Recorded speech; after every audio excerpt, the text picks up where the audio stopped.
자산 가치가 폭락하니까 소비할 여력이 없는 거예요. 우리나라 경제는 말 그대로 이미 경기 침체 국면입니다. 22년 말을 지나면 반등할 거라고 봅니다. 네. 그러나 그 반등세가 약하다라는 거죠. 왜냐하면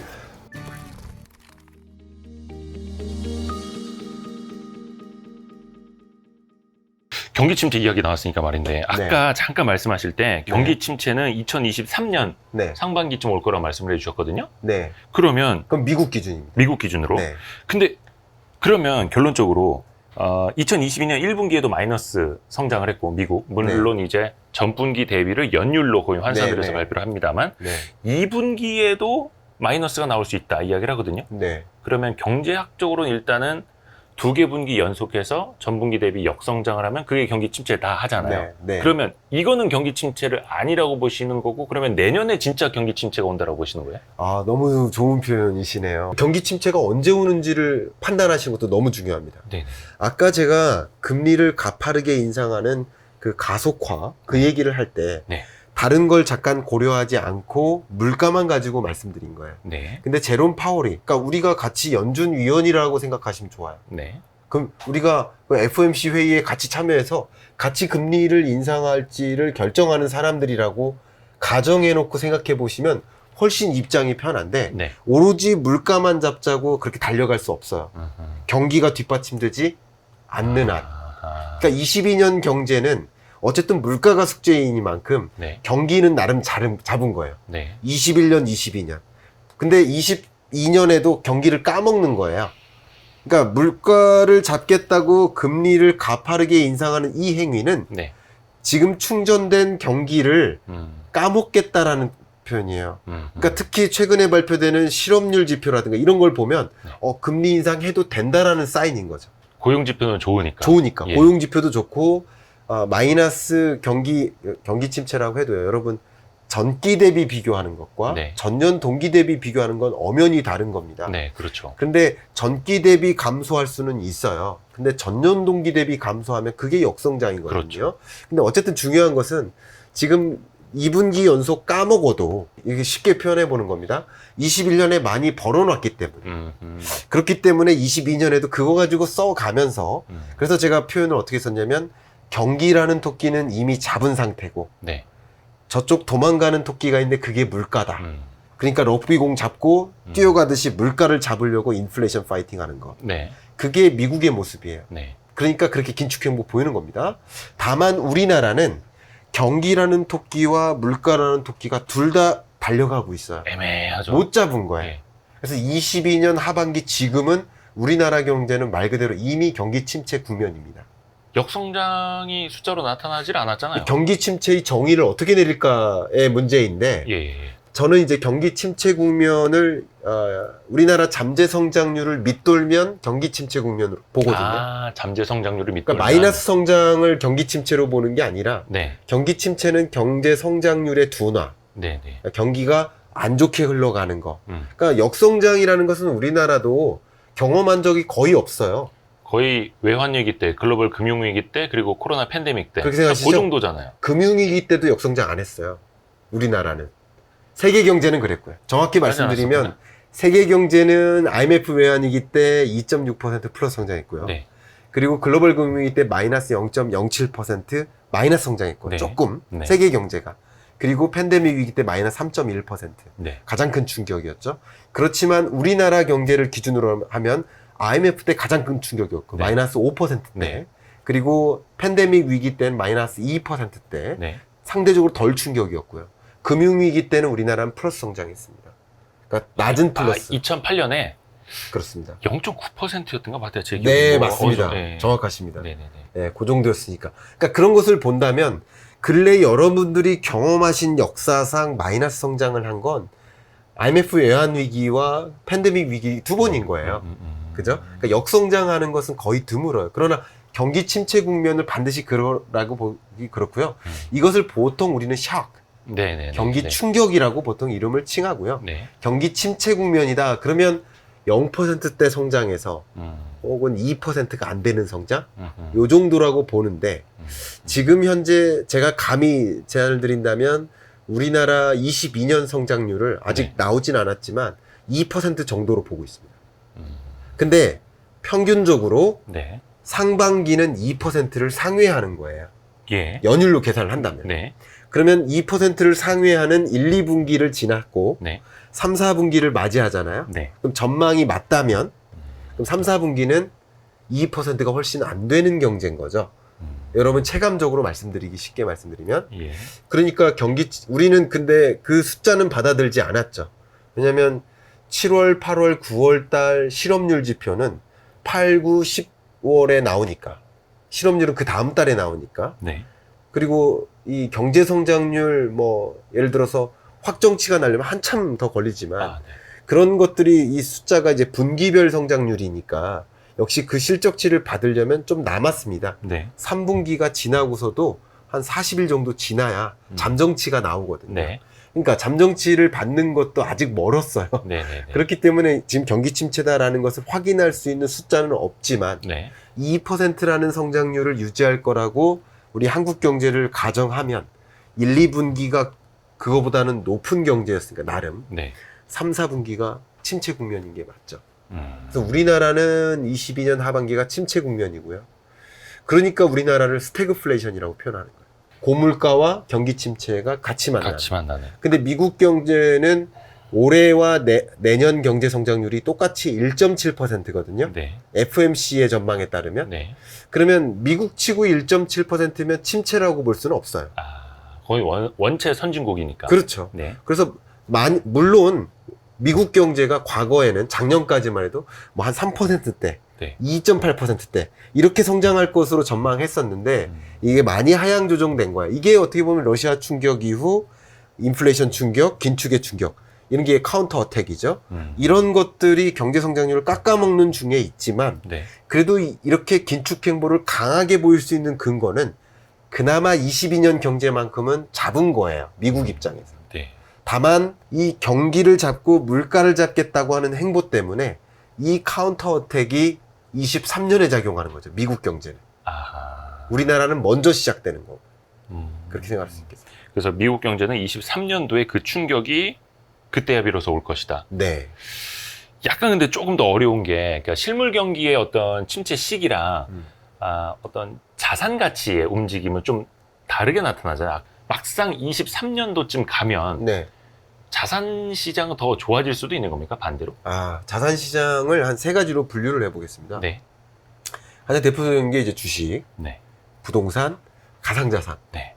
근데 아까 돈의 이동이 있다고 했었잖아요. 그 네. 돈의 이동의 관점에서 가장 먼저 돈이 이동한 게 가상자산이 불안하니까 네. 현금성 자산은 안전자산이잖아요. 네. 안전자산 혹은 현금성 자산으로의 이동이 가장 먼저 빠진 게 코인. 가상자산인 네. 거예요. 네. 일련의 그런 일들이 이런 전체 통화정책 기조하고 무관하지 않습니다. 그렇죠. 그죠? 그리고 그 다음 빠진 게 주식입니다. 네. 주식이 이렇게 빠졌잖아요. S&P 500을 기준으로 보면 21년 말부터 빠진 거거든요. 네. 12월이 고점 정도 되는 겁니다. 네. 근래 경제에서는. 그래서 계속 빠진 거고 우리나라는 좀 먼저 일찍 빠지기 시작했고요. 네. 돈의 이동이 그 두 가지가 맞물려서 그런 거예요. 먼저 빠지기 시작했던 것도. 네. 근데 주식시장 같은 경우는 일반적으로 일단 금리와 경기를 보겠습니다. 근데 금리랑 더 면밀히 영향을 받을 텐데요. 네. 왜냐하면 경기가 안 좋을 때도 주가는 오를 수 있어요. 그렇죠. 경기가 나쁠 때도 또 오를 수 있고 좋을 때도 떨어질 수 있어요. 네. 근데 더 중요한 것은 금리라는 거죠. 그렇죠. 가장 우리가 판단하는 근거는. 근데 금리의 고점이 형성되는 그 구간을 23년 중반이라고 지금 전망할 수 있겠잖아요. 네. 물론 이게 역시 물가가 얼마나 달성될지에 따라서 유동적일 수 있습니다. 네. 인상이 먼저 끝날 수도 있고 음. 더 늦게까지 인상할 수도 있죠. 우리가 그걸 원하는 건 아니지만. 네. 근데 지금으로서는 FMC가 6월까지 고점 형성을 시키겠다라는 그런 기조를 갖고 있으니까. 네. 그러면 그로부터 6개월 전까지는 주식시장은 한 6개월 정도 선행하니까. 네. 그러니까 제 생각에는 그제서 반영이 다 끝난 게 아닐까.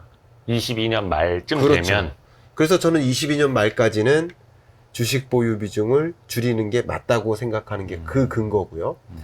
부동산 시장이라는 자산은 조금 다릅니다. 부동산은 원래 경기 동행적인 성격이 강하거든요. 경기 동행적이거나 한 달 정도 선행하거나 후행할 때도 있어요. 경기 침체를 만나고서야, 부채 문제를 만나고서야, 그제서 뭐 엄청난 매물이 쏟아지고 뭐 이런 것들이 있잖아요. 급매물 같은 게 쏟아지고 그런 것들이 훗날일 수도 있기 때문에 저는 이제 평균적으로 경기와 동행한다 이렇게 보고 있고요. 네. 이렇게 금리가 인상하는 기간에 보면 지금부터 집을 매도하고자 하는 매도세가 있지만 네. 그리고 매수세는 약하지만 이런 금리라는 측면에서 네. 왜냐면 돈을 빌리는 비용이 커지니까 그렇죠. 이거 뭐 집 사고 싶지 않은 거 매수세는 약하고 근데 앞으로 어떻게 될지 모르니까 집을 팔고 싶은 의도는 강해요. 네. 물론 이 거시경제 말고 정책의 영향도 같이 받겠지만 정책을 잠깐 차치하고 생각을 해보면 기본적으로 지금 당장 내놔도 지금 당장 팔리지 않기 때문에 네. 그리고 이 부동산 시장에서 일어나는 그 주된 특징이 절대 가격을 떨어뜨려서 내놓지 않아요. 많이 손해볼 것 같으면 안 팔고 마는. 안 팔죠. 그냥 네. 눌러 살죠. 쉽게 예, 말하면. 예. 그래서 서울 수도권의 경우에는 가격 조정이 잘 안 일어나요.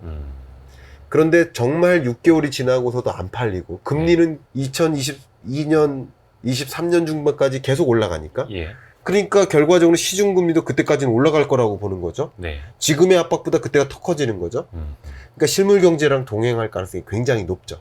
부동산은 그 구매 의사가 예. 시중금리랑 맞물리기 때문에 그렇습니다. 시중금리가 그럼 앞으로 생각을 해보세요. 금리 인상할 일이 더 많이 남은 상황이라고 볼 수 있잖아요. 네. 누구나 예상하고 있듯이. 그렇게 본다면 시중금리가 더 올라갈 일이 더 많은 거잖아요. 네. 그럼 그렇게 우리가 추리를 해본다면 22년 연중까지가 아니라 23년 중반이 돼서야 지금은 부동산 매매 가격의 조정의 시작이고요. 네. 특히 서울은 아직도 플러스예요. 서울은 0.01% 플러스입니다. 약간이라도. 예. 약간이라도 오르고는 있는. 그리고 전국 평균이 마이너스 0.01이거든요. 네. 그러면 이걸 그냥 감안해 본다면, 그냥 대충 감안해 본다면 서울 수도권을 제외한 나머지는 마이너스 0.02 요 정도 되는 느낌인 거예요. 네. 그게 전국 평균이 그렇게 되니까 그런 흐름이 이어지다가 언제 이게 더 저점까지 떨어지느냐 23년 초라고 볼 수 있는 거죠. 초중반. 그러면 진짜 금리를 계속 올리면 네. 물가를 확실히 잡을 수 있는 겁니까? 과연 이 원자재 가격까지도 금리로 잡을 수 있는 거냐 이런 의문들을 좀 하시더라고요. 그러면 아프더라도 뭐 미국의 기준금리 뭐 연말에 3.몇% 가더라도 네. 그거는 그럼 될 거라고 보시는 거예요? 될 거라고 봅니다. 그럼 왜 그런지 설명드리면 네. 모든 것은 이제 수요와 공급이잖아요. 그렇죠. 그럼 공급 문제를 해결할 수는 없어요. 네. 그러나 수요 문제를 해결하는 거죠. 수요가 지금 앞에 말씀드렸듯이 21년에 폭발했었거든요. 네. 근데 그 폭발된 수요를 잠재우는 역할을 하는 거죠. 그러면 결과적으로는 공급이 아무리 부족해도 수요를 그것보다 더 부족하게 만들면 가격은 자연스럽게 잡히게 만드는 거죠. 근데 금리가 올라간다고 생각해 보세요. 네. 저축 심리가 강해지죠. 이미부터 돈이 그쪽으로 이동했잖아요. 저축 심리는 뭡니까? 다른 말로 현재 소비를 안 한다는 뜻이에요. 네. 미래에 소비하겠다. 나중에 소비를 뒤로 미룬다는 뜻이잖아요. 네. 결과적으로는 혹은 저축한 다음에 그 돈을 상속시킨다는 것은 나는 소비 안 하고 미래 세대, 나의 후배 세대한테 돈을 주겠다는 뜻이잖아요. 그렇죠. 그러니까 소비가 뒤로 미뤄지는 효과잖아요. 기본적으로 소비가 뒤로 미뤄지고요. 금리가 이렇게 올라가면 기업들은 투자 심리가 위축됩니다. 네. 우리 기업들 입장에서는 네. 소비자들이 인플레이션 현상 속에서 만나는 그 샥, 예. 그죠? 스티커 샥 예. 때문에라도 소비가 위축되고 저축 심리가 강해지니까 또 소비가 위축되고 또 자산 효과까지 맞물리죠. 네. 자산 가치가 폭락하니까 소비할 여력이 없는 거예요. 지금 증권사 직원들하고 만나서 밥 먹으면요. 네. 절대 밥 안 사요. 굉장히 지금 심각합니다. 죽는 소리 하죠. 네. 그러니까 밥 살 수도 없고요. 네. 그러니까 그런 거예요. 그게 소비를 위축시키는 거예요. 네. 그러니까 자산 효과죠. 자산 가치가 하방 압력을 받다 보니까 자산 가치가 계속 주가가 올라. 그러면 당장 수익 실현을 하지 않았어도 소비하고자 하는 심리를 개선시키잖아요. 예. 근데 이거는 다 이런 면에서 소비 심리가 위축돼요. 그렇죠. 소비할 여력도 없고요. 특히 변동금리 대출자들 같은 경우는 이자 상환 부담이 가중되니까 전체 소득에서 특정 비중을 소비하는 데 쓸 수가 없는 거예요. 이자 상환하는 데 써야 되니까. 그렇죠. 소비 여력도 위축시켜요. 여러 가지 면에서 소비를 위축시킵니다. 근데 소비뿐만 아니라 더 중요한 게 투자죠. 기업들의 투자 심리를 또 위축시키죠. 네. 소비가 안 되겠네. 예. 그러면 신사업 안 해. 혹은 뭐 생산 설비 용량 늘릴 필요가 없어. 이렇게 보는 거예요. 지금 자동차 수요가 늘어났는데 네. 가동률이 그만큼 안 일어났거든요. 네. 네. 그런데 이 와중에 수요가 또 위축될 것 같아야 하면 가동을 늘릴 필요가 없어요. 그렇죠. 그러니까 그런 것들을 본다면 결국 금리 인상 행보는 수요를 위축시키면서 결과적으로는 물가를 잡을 수밖에 없죠. 네. 다만 이것은 경기를 깎아가면서 물가를 잡는 행위죠. 경기가 안 좋아도 만약 금리를 내리게 되면 자산 가치는 이제 그때는 올라가는 올라갈 거고. 수 있습니다. 그리고 또 많은 분들이 아주 이제 낙관론자들 입장에서는 골디락스 이런 걸 좀 이야기를 하시는 분들이 계세요. 지금 시점에서도 경기 자체만 뭐 침체가 되지 않으면 네. 오히려 물가를 좀 잡아놓고 네. 경기가 계속해서 꾸준히 성장을 한다면 네. 그게 바로 골디락스다. 네네. 이렇게 표현하시는 분들 좀 있거든요. 네, 너무 좋은 표현인데 네. 거기에 전제를 까셨잖아요. 예. 뭐 한다면 예. 그게 굉장히 불가능한 전제 아닌가요? 생각해 보세요. 금리를 아무리 올려도 경기 침체가 되지 않는다면 네. 골디락스가 온다. 그게 너무 불가능한 전제 아니냐는 거죠. 또 이런 제가 왜냐하면 가계부채 가지고도 예. 얘기를 종종 했는데 가계부채 문제 가지고 종종 사람들이 그래요. 제가 총량의 문제가 없다. 이거는 2,000조의 문제가 아니다. 네. 다 갚을 수 있는 빚이다. 네. 다만 약 5.1%의 취약 차주의 부채가 문제다. 총량의 문제가 아니라 질의 문제다. 네. 그래서 금융대책을 총량적으로 하지 말아라. 라고 제가 여러 차례 얘기를 해왔어요. 네. 근데 이제 아마도 많은 언론으로부터 접한 소식이 가계부채 뭐 2,000조 터질 것 같다는 네. 네. 이런 그 분위기를 조성하는 기사들이 많다 보니까 네. 그렇게 이미 확증 편향이 있어서 그러신가 제 얘기를 받아들이시지 않으셨더라고요. 네. 근데 생각해보면 그렇지 않습니다. 그 가계부채 총량의 문제가 없다라고 했는데 네. 그 없다고 얘기하는 그 배경들이 있는데 몇몇 분들이 그 질의를 줘요. 그 네. 질의가 뭐냐면 아니 부동산 매매 가격이 폭락해버리면 그럼 가계부채 문제 터지지 않느냐라고 네, 그렇죠. 하시죠. 그럼 근데 난리 나겠죠, 우리나라. 난리 나겠죠. 예. 근데 역시 거기도 불가능한 전제예요. 부동산 매매 가격이 폭락한다? 이 우리나라 역사상 폭락해 본 적이 없어요. 폭락의 정의가 뭡니까? 한 마이너스 10% 정도면 폭락일 텐데 네. 지금 매매 가격 하락률이 마이너스 0.01%예요. 우리나라 역사상 아직까지는 폭락을 경험한 적이 없어요. 네. 그래도 폭락할 수 있지 않습니까? 라고 하시는데 아직까지 경험해보지 않은 그 어떤 가정을 전제로 깔고 가계부채 문제가 터진다라고 이 시나리오를 그리는 것은 너무 희박한 가능성이 희박한 걸 가지고 기정사실화 해놓고 시나리오를 그리는 게 아닌가. 제가 가계부채를 담당하면서 연구했었던 시점이 네. 현대경제연구원에서 2013년이었어요. 예. 13, 14년, 2년 동안 가계부채만 연구를 했었어요. 근데 그 기간에도 가계부채 문제 터진다라고 했었어요. 왜? 1,000조 원 돌파한다. 그쵸. 그 즈음이. 아니 1,000조 원 돌파하면 터집니까? 정말 그때 난리가 났었죠. 가계부채 1,000조 돌파. 그러니까 그게 너무 상징적인 숫자를 가지고 네. 지금은 2,000조 돌파할 것 같다고 터진다고 그러잖아요. 네네네. 1,900 얼마잖아요. 네. 아니면 그러면 그때 터졌어야죠. 그러니까 근데- 이런 것들이 너무 언론성 표현이지 않나. 1,000조 돌파하면 터지고 1,000조 안 돌파하면 안 터져요? 우리나라 가계부채가 줄어든 적이 없어요. 연간 기준으로. 그렇죠. 줄어든 적이 역사 속에 없어요. 네. 그러면 2,000조를 돌파하면 터지냐고요.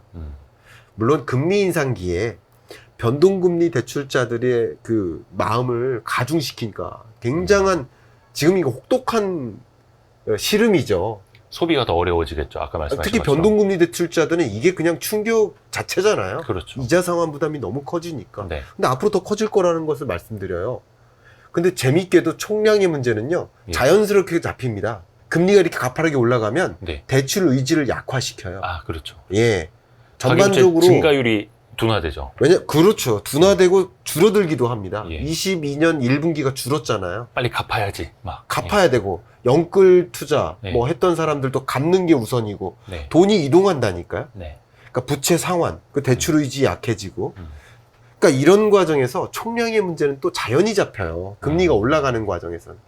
이렇게 금리가 높아지는데 누가 대출 의존하겠습니까? 근데 실제 가계부채 2,000조 중에서 사업형 대출이나 예. 투자형 대출을 합하면 90%가량이에요. 어허. 가계부채 문제를 총량으로 접근하면 이게 문제의 본질을 흐트리기 때문에 그러니까 제가 이런 이야기를 제가 요 말씀 드리려고 했던 건 아니지만 네네. 이거 되게 중요한 이슈니까. 그러니까 이런 문제조차도 이제 많이들 그 어떤 특정 경제를 추론할 때 너무 달성 가능하지 않은 어려운 전제를 깔고 그러면 골디락스 오는 거 아니냐 하는 건데 네네. 그렇지 않다는 거죠. 그래서 이제 반등기는 오겠습니다. 22년 말을 지나면 반등할 거라고 봅니다. 네, 앞에 네, 말씀드렸듯이 네. 주식시장을 가지고 말씀드려도 네. 어쨌든 기준금리의 고점은 있고 그 고점으로부터 6개월 전까지는 좀 안 좋지만 그 이후에는 반등할 수 있다라고 봅니다. 네. 그러나 그 반등세가 약하다라는 거죠. 음흠. 왜냐하면 경기 호황과 만나면 반등세가 드라마틱한데 그 20년 2분기 이후 드라마틱한 반등이 그거죠. 네네네. 아, 그 정도의 위기 아니야 하면서 쫙 올라가잖아요. 경기 호황과 같이 만나는 이게 호황이라고 표현하기는 어렵지만 펜트업 디맨드와 맞물리면서 나타난 거잖아요. 네네네. 마찬가지예요. 22년 말, 23년 초가 경기 호황이라고 전제하기 어렵기 때문에 네. 다 하향 조정하고 있는데 경기 침체가 안 온다? 이 전제가 좀 어렵지 않을까 생각합니다. 투자를 할 때 자기 모르게 편향이라는 게 생겨버리잖아요. 네. 자기 포지션에 따라서. 네. 그것도 사실은 거시경제를 연구를 할 때 좀 중요한 포인트가 됩니다. 중요한 포인트입니다. 이게 환율 같은 걸 전망할 때도요. 네. 사실 지금 말씀드렸던 건 다 다른 요소들을 빼고 말씀드렸는데 네. 환율에 직접적인 영향을 미치는 그 변수는 그 어떤 기조 속에서도 이런 게 발생하면 환율을 직접적으로 충격을 주거나 긍정적인 기조로 만드는 게 이게 불확실성이거든요. 네네네. 그 전쟁도 다른 말로 경제적인 관점에서 전쟁을 해석하면 전쟁이 is equal to 불확실성이거든요. 그것을 이제 지표로 표현하면 변동성 지표, 뭐 가장 대표적인 게 빅스 지수 같은 네, 거죠. 네, 네. 그런 게 이렇게 급등하면 자연스럽게 환율이 급등하는 거죠. 나머지 통화는 하향 안정화 되니까. 네, 네. 그렇다고 환율이 떨어지죠. 그러다가 긴축 행보 때문에 강하게 연결되는 그런 구조죠.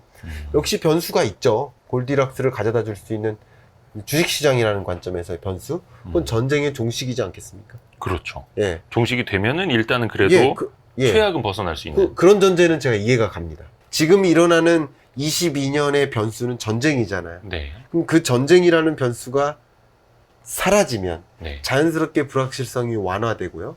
이제 더 적극적으로 공격적으로 투자해야 되겠네. 특히 이제는 복구 사업, 전쟁 복구 이런 쪽으로 주식 투자를 해야 되겠네라는 그 의지가 몰리잖아요. 네네네. 그러면 역시 그 불확실성이 아니라 안정성에 베팅을 하는 거죠. 이제 안정하네. 조금 더 공격적으로 투자해야 되겠네. 돈의 이동이 또 있는 겁니다. 그래서 지금 전쟁의 종식은 누구도 예상할 수 없으니까 그걸 전제에서 빼고 말씀드렸을 뿐인데 전쟁이라는 전쟁 종식이라는 전제를 놓고 또 경기 국면을 판단한다면 불확실성이 급격히 완화되고요. 네. 그러면 자연스럽게 달러 가치가 또 약해집니다. 네. 예. 그리고 주가가 또 반등할 수 있죠. 그렇죠. 그리고 그럴 때는 어디에 투자를 해야를 생각할 필요가 있겠죠. 그리고 전쟁이 인플레이션에 대한 기대감도 역시 급격히 완화될 수 있어요. 예. 예. 그러니까 이게 인플레이션이 사실은 심리적으로도 발동하는 거거든요. 예. 모두가 앞으로 물가 올라갈 것 같아라고 믿으면 네. 실제 그 물가가 올라가거든요. 그게 소위 기대 인플레이션이라고 하고 기대 인플레이션이 올라가면 실제 인플레이션이 올라가는 현상이 있어요. 그렇죠. 뭐 메뉴판 가격이라도 뜯어 고치거든요. 네. 그런 것들이 일련의 기대인데 전쟁의 종식은 그 기대를 크게 위축시키죠. 물가에 대한 기대를. 기대라는 표현이 적합할지 모르겠지만 네. 여러분의 어떤 전망, 예. 물가에 대한 전망을 크게 내리는 역할을 하거든요. 전쟁의 종식이라는 것만으로도. 네. 그렇기 때문에 여러분들은 이제 전쟁의 종식이라는 시나리오가 변수로서 딱 22년 하반기에 딱 놓고 예. 그랬을 때 또 포지션을 어떻게 가져갈까 아하. 이걸 그림 그리시는 거는 너무나 중요하지 않을까. 전쟁의 종식이 하반기에 있기를 기대하잖아요. 네. 또 그런 얘기들이 또 있잖아요. 뭐 겨울이 오기 전에는 종식해야 된다. 아하. 이런 이야기들이 있잖아요. 네. 그래서 그렇게 생각합니다.